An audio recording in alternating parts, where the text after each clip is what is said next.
Muy buenas tardes. Esto es Ciudad Abierta, un espacio en el que todos tienen voz. Es una coproducción de Ciudad TV 21.2, el canal del Congreso de la Ciudad de México y el Consejo para Prevenir y Eliminar la Discriminación de la Ciudad de México, el COPRED. Bueno, pues nuestro tema de esta tarde es el Día Internacional de la Lengua Materna, que se conmemora todos los 21 de febrero por instancias de la Organización de las Naciones Unidas.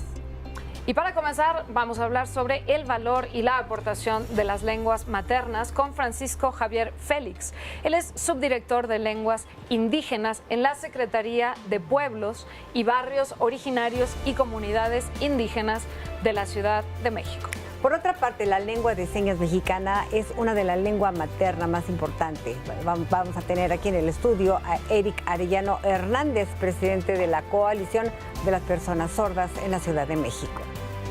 Y para abordar el ámbito mundial, Rosy Pérez, asesora de la Secretaría Técnica del COPRED, nos va a ofrecer un panorama de qué significa esta fecha en lugares fuera de nuestro país. Todo esto, por supuesto, dentro de la agenda internacional. Y para conducir las charlas de esta tarde, recibimos en el foro a una experta y conocedora de estos temas de igualdad. Bienvenida, Geraldina González de la Vega, presidenta del COPRED. Muchas gracias. Hola, ¿Cómo Julia, estás? ¿Cómo están? Bien. ¿Sí? Tenerte aquí. Así es, un gran gusto y hoy con un programa tan especial.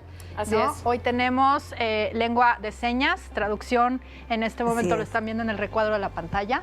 Y pues justo porque el tema del día de hoy es el valor de la lengua materna y la lengua de señas mexicana es una lengua materna que debe ser reconocida a la par de cualquier otra. ¿A qué se refiere exactamente la lengua materna? Porque La lengua hay diferentes, ¿no? Materna, pues es la lengua que aprendemos en casa, digamos, Exacto. ¿no? Es la lengua con la que crecemos, ¿no? Y entonces el darle valor a las lenguas maternas implica justamente reconocer que independientemente de el ámbito en el que una persona se críe, la lengua con la que crece, la lengua que habla en casa, tiene el mismo valor, tiene el mismo nivel y tiene que ser igualmente protegida. Y esto tiene especial valor cuando hablamos, por ejemplo, de lenguas indígenas o de lengua de señas mexicana. Bueno, de lengua de señas en general, es lengua de señas mexicana porque es como el idioma, digamos, castellano. Y en general la idea es rescatar estas lenguas que no se pierdan, porque muchas veces pues los niños entran a la escuela, aprenden el castellano y pues esta lengua empieza a desaparecer. Exacto. Y ya no se transmite a las generaciones venideras. Entonces justo lo que hace este día es recordarnos su importancia, su relevancia, porque detrás de cada lengua, como saben, pues hay toda una cultura y una Por cosmovisión. supuesto. ¿Sabemos cuántas lenguas maternas hay? Bueno, pues Rosy Pérez nos va a dar en un momento más el número. La verdad es que hace rato estábamos conversando y hablaba de 5,000 o un número así gigantesco. Creo que son por ahí de Muchísimas. 7,000 en el mundo. Sí, no tengo el dato exacto, pero sí es un número muy impresionante de lenguas las que existen en nuestro mundo. Y Y la muchas de lengua de ellas, señas, sí. en peligro de desaparecer, Así porque es. tienen muy pocos hablantes. Las lenguas indígenas que hablan 3 personas, Así 5 es. personas, Sí. y ya no han trascendido a las generaciones más abajo. Bueno, Sí. es una pena y habría que tratar Por supuesto. de preservarlas, ¿no? Porque como dices, son una cosmovisión. ¿Les parece si vemos un video? Claro. Porque esta fecha decretada por la Organización de las Naciones Unidas implica, y queremos compartírselo, algunos números relacionados con nuestras lenguas originarias. Vamos a ver este video. El 21 de febrero es el Día Internacional de la Lengua Materna.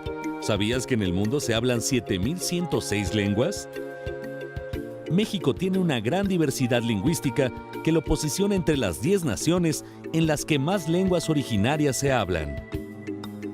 Son 7.3 millones de mexicanos los que hablan alguna lengua indígena. Actualmente en México existen 11 familias lingüísticas, de las que se desprenden 68 lenguas indígenas con 364 variantes. Las lenguas con mayor número de hablantes son náhuatl, maya, celtal, mixteco y tzotzil. Y las lenguas indígenas nacionales con mayor riesgo de desaparecer son aguacateco, ayapaneco, cachiquel, teco y oluteco. Chiapas, Oaxaca, Veracruz, Puebla, Yucatán y Guerrero concentran el 68% de hablantes de lenguas indígenas. Pero Oaxaca es el estado con mayor porcentaje de hablantes de lenguas originarias, con 32 de cada 100 de sus habitantes.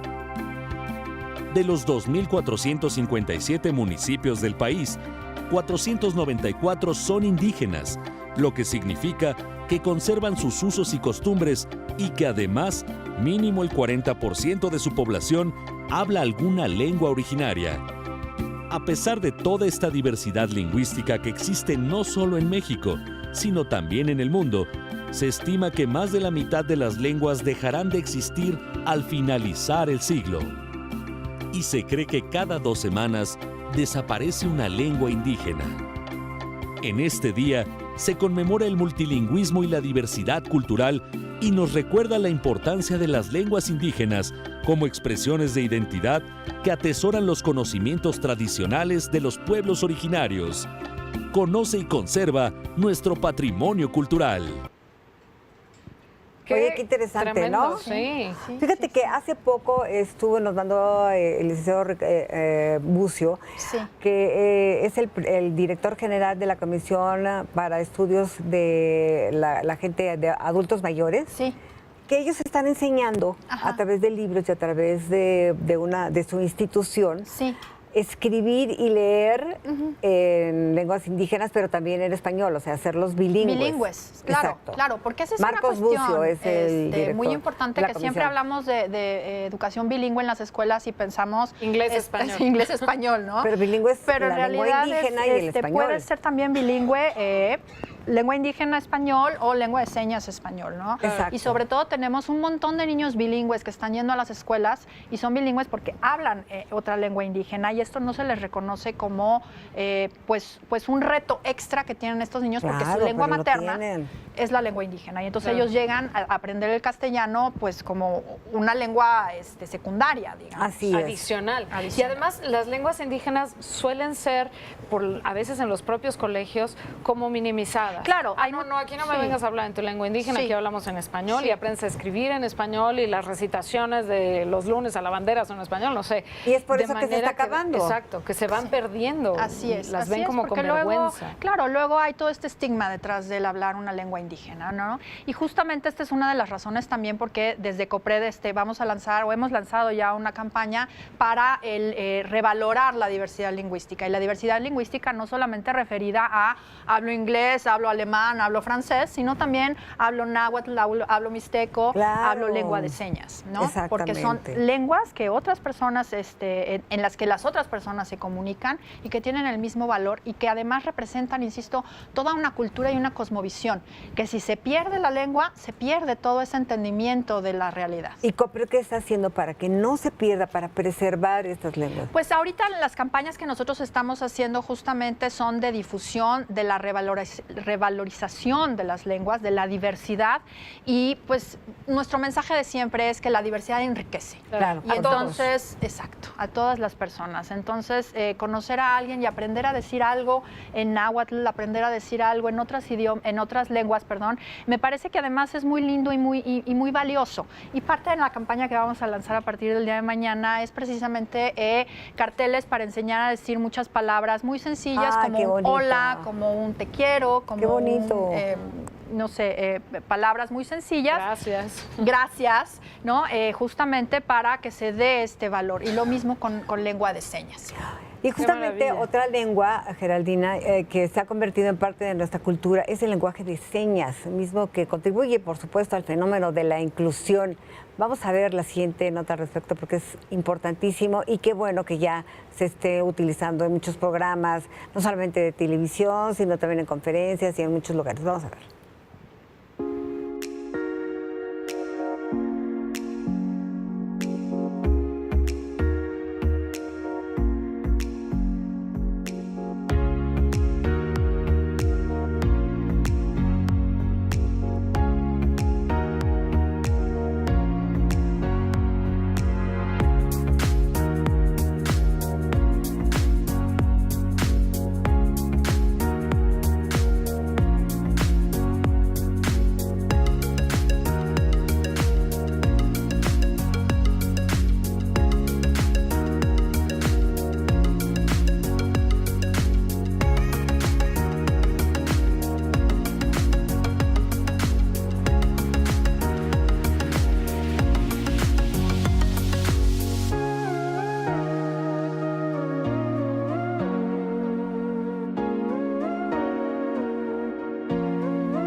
Mira, la comunidad maya con su propio lenguaje de señas y nos estaba diciendo que pues hay mucho más gente sorda de la que imaginamos. Claro, sí, bueno, y además lo que decíamos, ¿no? Que además las personas que hablan la lengua de señas no solamente son las personas sordas, sino las personas que viven a su alrededor, sus familias, las personas que traducen, como Noé, justamente, quien está traduciendo ahora, y sus maestros o maestras, ¿no? Entonces es una comunidad bastante grande y muy importante. Por supuesto. Y nos estaba también diciendo, Noé, y me parece interesante compartirlo con el auditorio, que hay tantas lenguas de señas como idiomas en el mundo. Es decir, son muy distintas y están referidas al idioma, ¿no? Y entonces por eso es lengua de señas mexicana, porque está referida al idioma español, pero de México.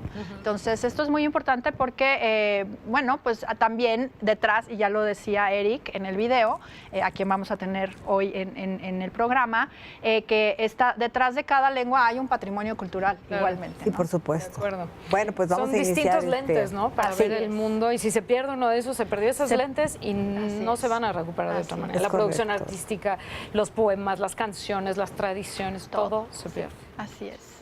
Y bueno, traducí también música, porque también no solamente lo siente con las señas, sino también con las vibraciones, ¿no? Sí. Es otro lenguaje. Pues sí. De alguna manera. Bueno. Vamos a un pequeño corte y regresamos a hablar de este tema del Día de la Lengua Materna. Regresamos aquí a Ciudad Abierta.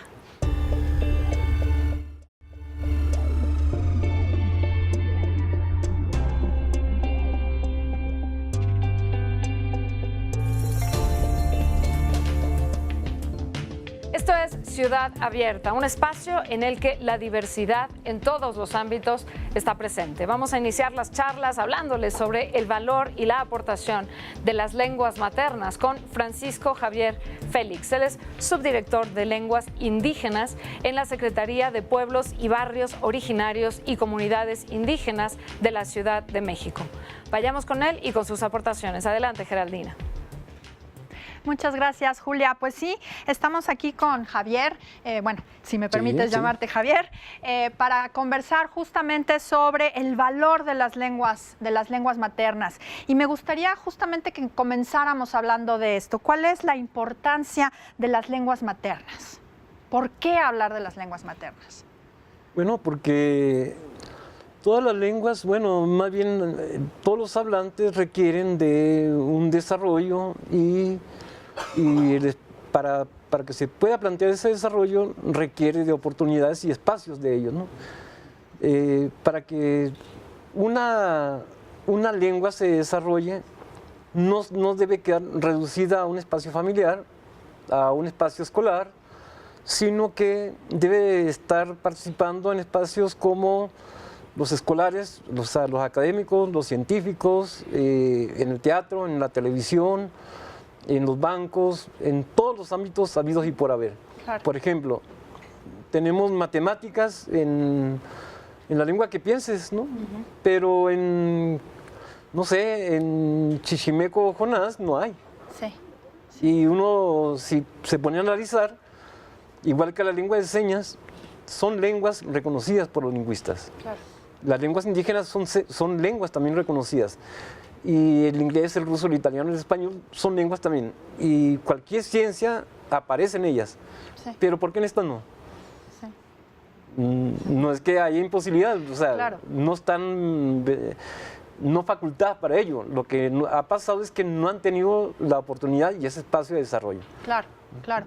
Siempre suena un poco raro quizá que hablemos de lenguas indígenas en la Ciudad de México, porque hay esta creencia de que las poblaciones indígenas, las comunidades indígenas radican fuera de la Ciudad de México. ¿Es esto cierto? Bueno, no. Digo, el censo, ya sabía la respuesta. Sí, bueno, el censo que hace INEGI reconoce que al menos un hablante, un representante de cada uno de las lenguas que hay en el país, para que te des idea. Por ejemplo, no recuerdo ahorita, pero creo Kumiai, hay al menos uno. Pero el número de hablantes de otomís llega hasta 12,000. Wow. Y así en ese margen hay hablantes de cada una de esas lenguas. ¿Y cuántas lenguas originarias de la Ciudad de México hay? Ahorita han reconocido 57. Ajá. Pero, ¿Y todas siguen vigentes? Pero el otro censo, o sea, maneja que sí hay de todas. Sí. Pero pues tendríamos que hacer un estudio mucho más amplio y más profundo para determinar. Sí. Porque realmente yo creo que hay de todas igual. Claro. Y este censo lo va a hacer la Secretaría, ¿será alguna de sus funciones hacer este censo para determinar qué lenguas se siguen hablando, qué lenguas están en peligro de extinguirse o de desaparecer? Bueno, esta es una tarea de nuestra Secretaría, pero en específico en nuestra subdirección. Sí. Y es elaborar justamente un mapa lingüístico para identificar en qué lugares están ubicados todos los hablantes, pero no solamente para ubicarlos geográficamente, sino para ir determinando acciones de gobierno mucho más precisas, reconociendo características de ellos. Por ejemplo, el nivel de escolaridad. Tal vez le llaman deserción, pero más bien es ausentismo, ¿no? Sí. U otros elementos, por ejemplo, sobre vivienda, sobre salud, sobre trabajo. Y entonces, si tenemos características, o sea, mayor cantidad de datos acerca de los hablantes, pues estaríamos actuando de mejor manera en específico, ¿no? para saber qué es lo que requiere, ¿no? Claro. Porque si no, estaríamos atendiendo, por ejemplo, a un hablante de español, bueno, con médicos hablantes de español. Claro, ¿no? Claro. Pero si tenemos un monolingüe en una lengua indígena, es casi, es imposible, o sea, la comunicación. Sí. Y necesitamos de un traductor, de un intérprete, ¿no? Sí. Y entonces, tenemos que pasar por un intermediario. Sí. ¿No sería mejor que yo mismo estuviese diciendo lo que siento y cómo me siento al que me está consultando? Claro. Pero no solamente eso, déjeme nada más poquito. No, adelante, por favor. El asunto es que la medicina alópata no reconoce otras prácticas medicinales o de curación. Y entonces, generalmente, el ejercicio no digo que todos los médicos afortunadamente, pero hay una concepción de despreciar totalmente las otras prácticas. Si recordamos, cuando nos enfermamos, vamos primero a ver qué té nos tomamos o qué remedio casero, ¿no? Claro, sí. Y ya después, si nos vemos mucho mal y no mejoramos, entonces ya vamos al médico. Claro, sí. Y entonces, no solamente es una práctica indígena, es una práctica mucho más cotidiana que lo que creemos, ¿no? Así es. Pero cuando hacemos ese tipo de usos, no solamente las comunidades indígenas, cualquiera, los médicos hay una reprimenda hacia nosotros, ¿no? Sí. Porque hay desprecio a ellos. Entonces, no solamente el reconocimiento a la lengua, sino a todo lo que encierra toda su cultura, toda su cosmovisión, por supuesto, para poder ser, digamos, compatibles, un poco diversos en ese sentido y que se nos atienda adecuadamente, ¿no? Sí. ¿Y cómo podemos hacer justo para preservar las lenguas? O sea, en este entendido de todo lo que estás explicando, ¿qué medidas tendríamos que tomar primero como gobierno, pero también como sociedad? Pues hay que acercarnos un poco más a ellas y tú decías, pensamos que es la Ciudad de México, ¿no? Y es la gran urbe y no hay maneras de reconocer más que puro habitante de aquí de la ciudad, ¿no? Sí. Y que no hay migración. Desafortunadamente sí hay. Y entonces hay migración de comunidades indígenas, hablantes de lenguas indígenas, que llegan a buscar oportunidades acá. Pero nosotros, si nos vamos informando más acerca de esto, pues vamos a ir reconociendo y poder apreciar, digamos, cualquier manifestación, en este caso de la lengua. Pero no es suficiente eso. Lo que se requiere es mayor uso de esa lengua, porque no solamente los hablantes estarán reconocidos en sus derechos, sino pues van a haber un asunto de decir, bueno, si hablo mi lengua, no es tan mal que la hable, más bien es necesario que la hable y orgulloso estoy de hablarla. Y entonces, de esa manera también, si la sociedad me agrede, no me importa, Y la misma sociedad va a ir aprendiendo, bueno, que sí tiene valor porque sirve para esto y se usa en todos los ámbitos y todos los espacios. Si nos acercamos más a conocerlas, a saber, por ejemplo, que muchas de las lenguas no tienen 5 vocales nada más. Sí. Hay una cantidad mayor de vocales, mucho mayor que las 5 vocales que tiene el español. Sí. Hay que ir reconociendo que, por ejemplo, dicen la mayoría, no la mayoría, mucha gente dice, Sí. es una lengua que está mocha, Sí. es una lengua que no sirve. Sí. Por ejemplo, dice, a ver, ¿cómo dice pingüino? Bueno, digo, Bueno, no. claro, Entonces, sí. es muy fácil Sí, la respuesta, sí, ¿no? sí, Porque, sí, bueno, sí. No, bueno. hay lenguas que sí lo pueden hacer. Pero en esas lenguas hay seguramente algunas que no. palabras que no podemos decir en castellano, ¿no? Sí, pero entonces hay que reconocer que solamente son prácticas distintas, Sí. recursos gramaticales diferentes. Claro. Es todo. Sí, sí, sí, Y sí, entonces, por supuesto. por ejemplo, dice, ay, no es porque digo esto, ya le cambié esto y ya nada más eso, ay, qué simple, ¿no? O sea, Claro. no. Claro. Pero es que están distinguiendo significados. Claro, sí, lo que O sea, decíamos hace un momento, ¿no? Encierran toda una cosmovisión y una forma de entender la vida Sí. que además parte de la cultura, ¿no? Y lo vemos también en otros idiomas, que existen palabras que no se traducen directamente, en nuestro caso, al idioma castellano o al español, y que pues eso no implica que sea la nuestra una lengua, un idioma mocho, o el otro más rico necesariamente, sino que son distintos y presentan distintas cosmovisiones y distintas formas de entender el mundo. Sí, por ejemplo, en celtal, dice, ellos dicen tul para decir conejo. Ajá. Y si dices tul, es un palo que utilizan para hacer Sí. como el pozol, ¿no? Sí. Y ay, bueno, es igual. No es igual. Sí. O sea, tiene un cierre glotal ahí claramente marcado Sí. que si yo quiero aprender esa lengua o aprender a reconocer cómo se distingue significados en esa lengua, Sí. pues tengo que reconocer esa mínima variación. Ujú. Sí, En- claro. En español podemos utilizar una V o una B grande, decimos, Sí, una labio dental Sí. o una bilabial, pues, ¿no? O sea, en términos más precisos, sí, y no pasa nada. Claro, ¿no?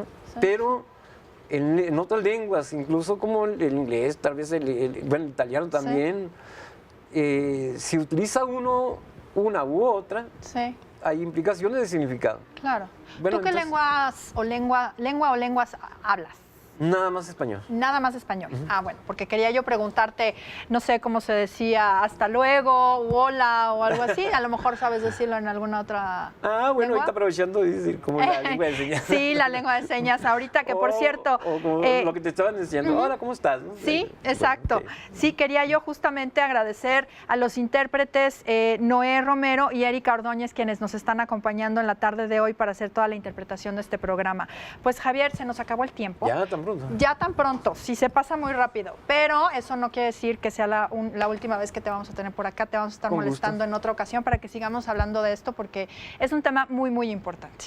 Muchísimas Agradecido, gracias no, por al tu contrario. presencia. Mañana se inicia la muestra lingüística indígena en el Zócalo, del 21 al 24. Ya los esperamos, no Sí. falten. Sí, no le cambien, ahorita regresamos.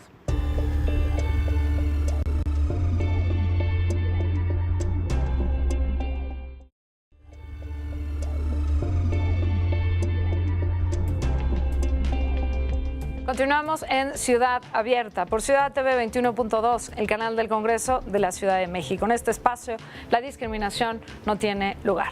Por ese motivo, ahora nuestro siguiente invitado, quien nos hablará sobre la lengua de señas mexicana como una lengua materna, es Eric Álvaro Arellano Hernández. Él es presidente de la Coalición de las Personas Sordas, AC, en la Ciudad de México, y es integrante del Comité Técnico de Consulta de Mecanismo Independiente de Monitoreo Nacional de la Convención de Derechos de Personas con Discapacidad por parte de la Comisión Nacional de Derechos Humanos. Es también coordinador del Grupo de Intérpretes Sordos en Formación de la Asociación de Intérpretes y Traductores de la República Mexicana.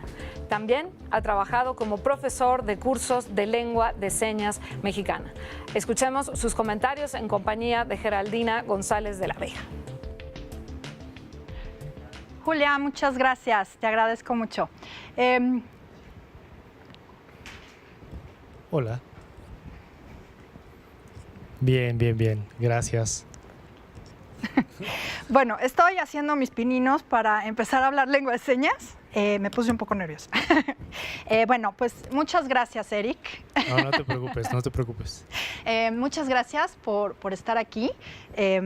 Me da muchísimo gusto que nos acompañes para hablar justamente sobre la lengua de señas mexicana, porque me parece que es muy, muy importante justamente el reconocimiento de esta lengua. Ya, ok. Sí. Quisiera preguntarte, ¿cuál es la importancia del reconocimiento de esta lengua?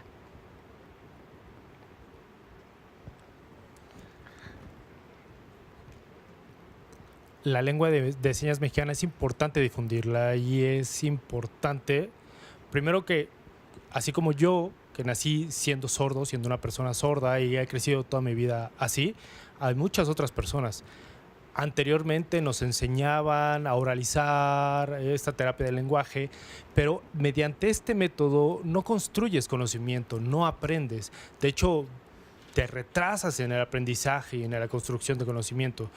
Por ejemplo, hay personas sordas, niños sordos que nacen con papás sordos o niños sordos que aunque tienen padres oyentes, estos padres oyentes aprenden señas y su método principal de comunicación, su forma principal de comunicación es la lengua de señas mexicana. Mediante esta forma de comunicación construyes lenguaje, construyes conocimientos y creo que es la forma más ideal para poder aprender, para poder comunicarte. Así como los niños oyentes te comunicas y aprenden mediante el habla, les van escuchando y ellos van aprendiendo y van generando todo este proceso cognitivo, es importante que para los sordos cuidemos la lengua de señas mexicana, sobre todo en este tema de accesibilidad a la comunicación. Un ejemplo de ellos es la televisión, ¿no? Nosotros necesitamos acceder a la información de la televisión mediante nuestra lengua, la lengua de señas mexicana. Claro, claro, entiendo. Y una pregunta, ¿tú aprendiste la lengua de señas en casa? ¿O lo aprendiste en una escuela? ¿O cómo fue este proceso?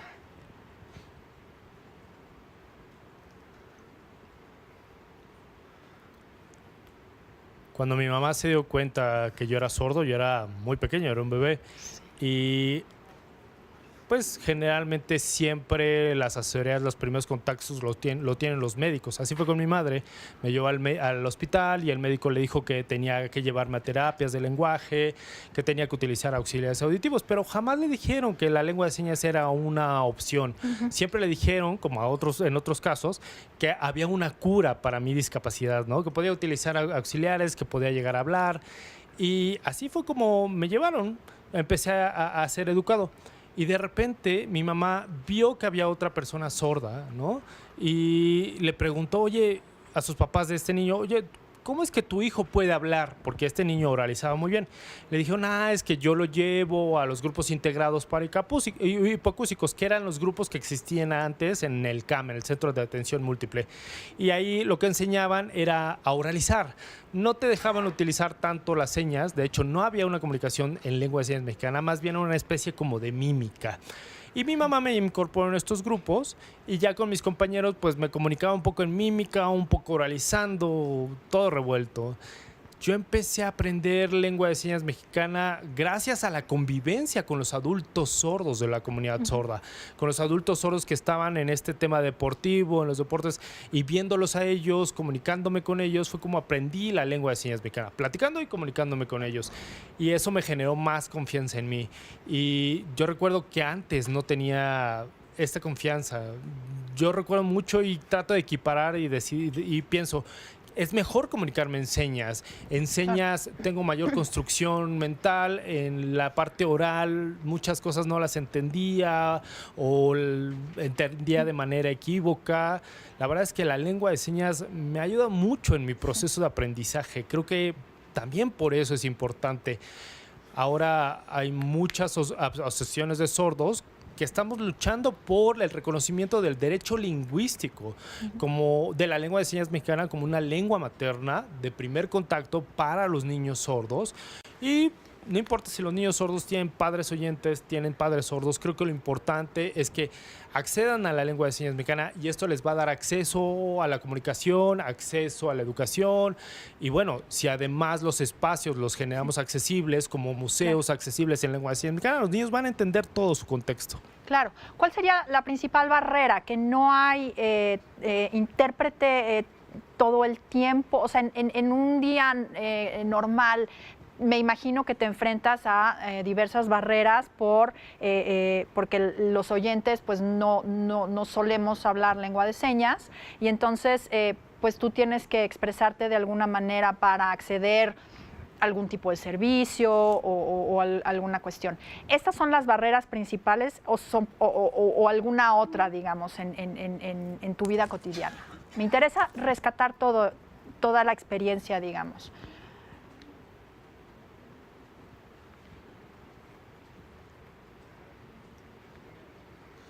Hace algún tiempo era más complicado porque no había una atención adecuada hacia la comunidad sorda. Sobre todo, no se hablaba de derechos de las personas con discapacidad. Creo que los tiempos eran más complicados hasta que la comunidad de personas con discapacidad empezó a moverse, empezó a exigir sus derechos, una atención equitativa, empezaron a hacerse visibles y todas estas cuestiones que empezaron a exigir, a informar. Entonces, la comunidad empezó a voltearnos a ver, empezó a ver qué era un sordo, ¿no? A conocer qué era una persona sorda, cuál era el idioma de nuestra comunidad y se ha empezado a generar aceptación de nosotros, ¿no? Pero creo que uno de los temas principales, tienes toda la razón, es el tema de la comunicación. Creo que llevamos un gran avance porque ahora en la Constitución de la Ciudad de México ya se reconoció a la lengua de señas mexicana. Así es. Y hemos logrado muchos avances desde el reconocimiento de nuestra lengua y ya en algunos noticieros, en la televisión, ya ofrecen el servicio de interpretación.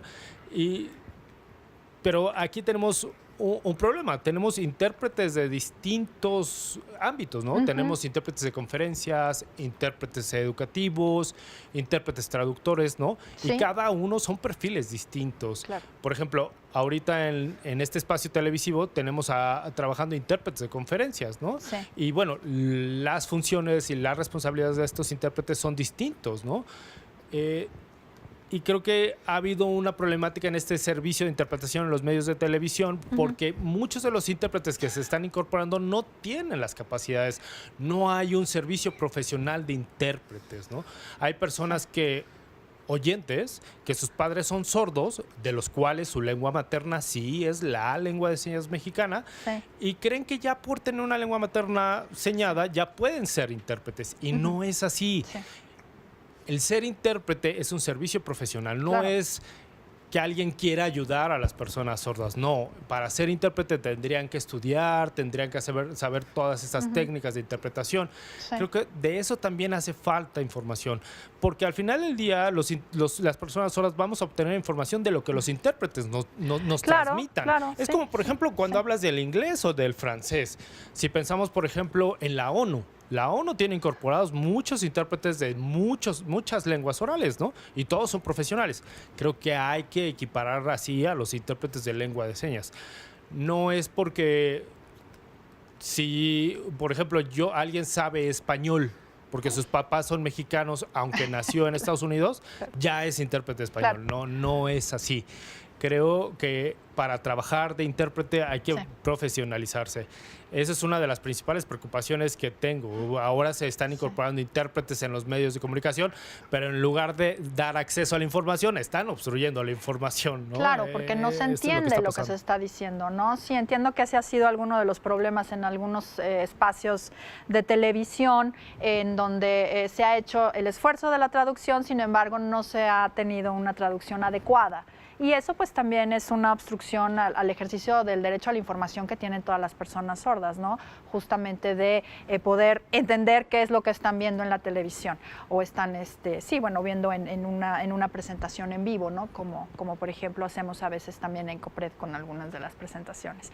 Entonces, para terminar, quisiera preguntarte una cosa. Me decías la otra vez que para los nombres no era necesario deletrear cada una de las letras, sino que se buscaba alguna manera de referirse a las personas y que cada quien elige, digamos, cómo va a ser nombrado en lengua de señas.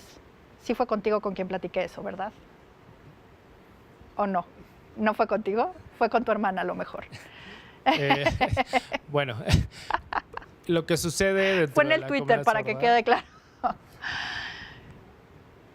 La comunidad sorda vemos, ¿Sí? las personas sordas, vemos la característica principal de las personas. A lo mejor es un gusto o a lo mejor es una característica física.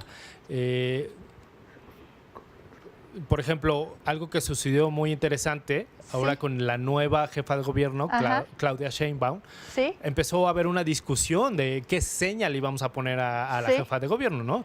Y algunos sordos que trabajan en gobierno, en oficinas de gobierno, empezaron a decir, no, esta seña, y se compartieron todas las señas, las posibles señas para designarle a Claudia Sheinbaum, y entre todos llegamos a un consenso para establecerle una seña. Lo que dijimos fue que lo más evidente es que Claudia Sheinbaum casi siempre utiliza rebozos. Entonces, por eso le pusimos esta seña. Le pusimos esta seña, Claudia Sheinbaum. Exacto. Ya ves la señal de Claudia Sheinbaum. Sí. Quería yo rescatar eso porque me pareció algo muy interesante. Y tienes razón, eso es algo importante. Nosotros no deletreamos todo el tiempo, no.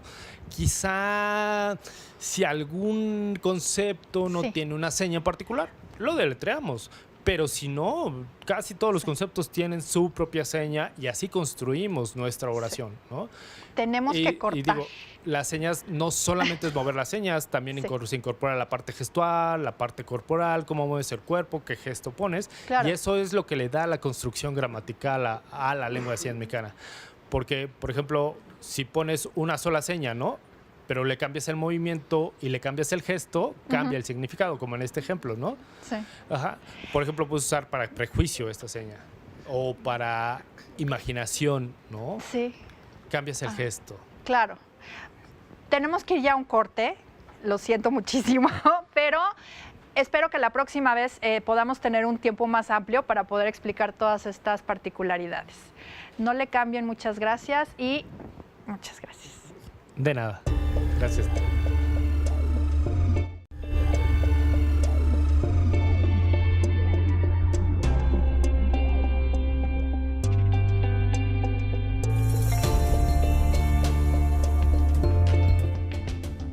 Estamos de regreso en Ciudad Abierta, espacio de la diversidad.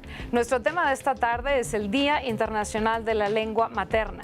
Veamos qué sucede con esta fecha en el ámbito mundial. Para ello vamos a platicar con Rosy Pérez, asesora de la Secretaría Técnica del COPRED. Adelante, Geraldina y Rosy. Gracias, Julián. Pues sí, estamos aquí con Rosy García para hablar sobre el ámbito internacional. Rosy, ¿tú sabes hablar lengua de señas? Más o menos, lo que le contaba. Más o menos. Solamente hola y gracias. Hola y gracias. Pues bueno, próximamente vamos a estar tomando un curso de lengua de señas, ¿no? Ya en COPRED para poder justamente comunicarnos y ser más, integrarnos más en esta diversidad lingüística. Pues cuéntanos, ¿qué organización dentro del Sistema de Naciones Unidas está abordando justamente este tema de diversidad lingüística? Pues quisiera empezar por algunos antecedentes o precedentes al Día Internacional sobre la Lengua Indígena, el Día Internacional sobre la Lengua Materna, perdón, que es la declaración de la Organización de las Naciones Unidas de UNESCO, de Educación, Cultura y Ciencia, que se hace en 1999 sobre declarar el 21 de febrero como Día Internacional de la Lengua Materna. Esto que buscaba visibilizar la diversidad lingüística y un poco la preservación de la preservación de los idiomas.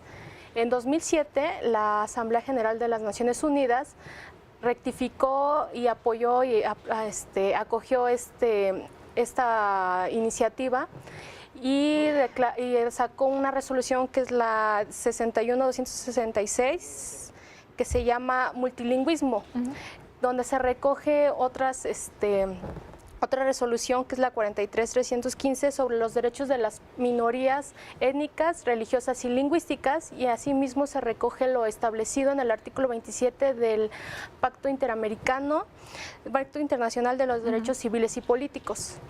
Es así que la UNESCO es la encargada la organización encargada de preservar en ese sentido la parte de la diversidad lingüística y cultural, no solamente desde una perspectiva acotada en el ámbito local, sino internacional, y justo con los Objetivos de Desarrollo Sostenible lo busca hacer a través de la promoción de los ODS.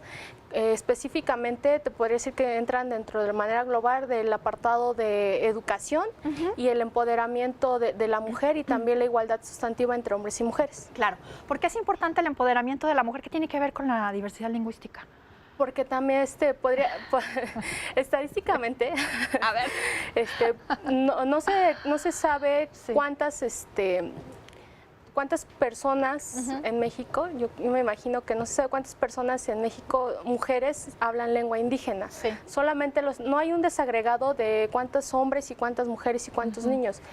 Pero también yo creo que desde la parte de perspectiva de género, el empoderamiento de la mujer hablante de lengua indígena o que hable su lengua materna es más fomentar esta parte de que es un poco el matriarcado, que es el que transmite a las mujeres, transmite de generación en generación la cultura a las próximas generaciones. Un poco destacar el trabajo de cuidado, ¿no? Porque también al final del día la lengua materna se aprende en casa justamente porque generalmente somos las mujeres las que hacemos el trabajo de cuidado en los hogares y quienes transmitimos la lengua a los hijos. ¿Qué acciones se han impulsado desde el ámbito internacional para promover esta diversidad? Pues este año 2019 se declaró como Año Internacional de las Lenguas Indígenas. Lo que busca es sensibilizar a la sociedad, no solo de beneficiar a las personas que hablan la lengua indígena, sino también hacia el ámbito público y la importante contribución de la riqueza cultural.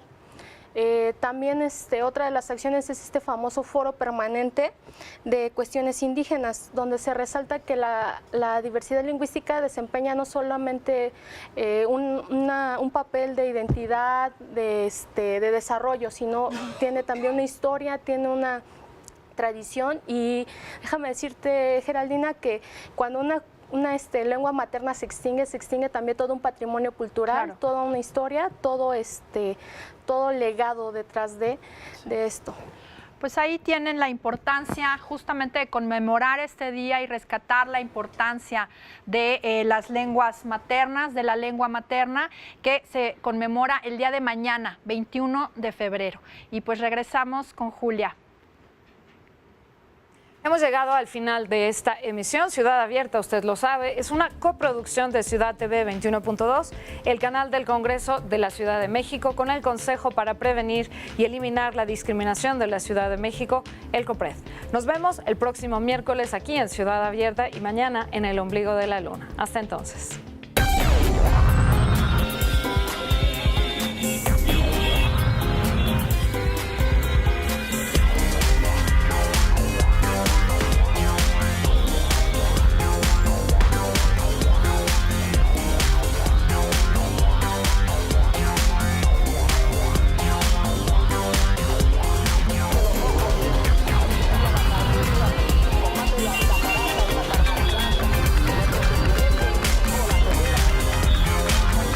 Ciudad TV 21.2, el canal del Congreso de la Ciudad de México, presentó El Ombligo de la Luna, con la periodista Yasmín Alessandrini y la escritora Julia Santibáñez.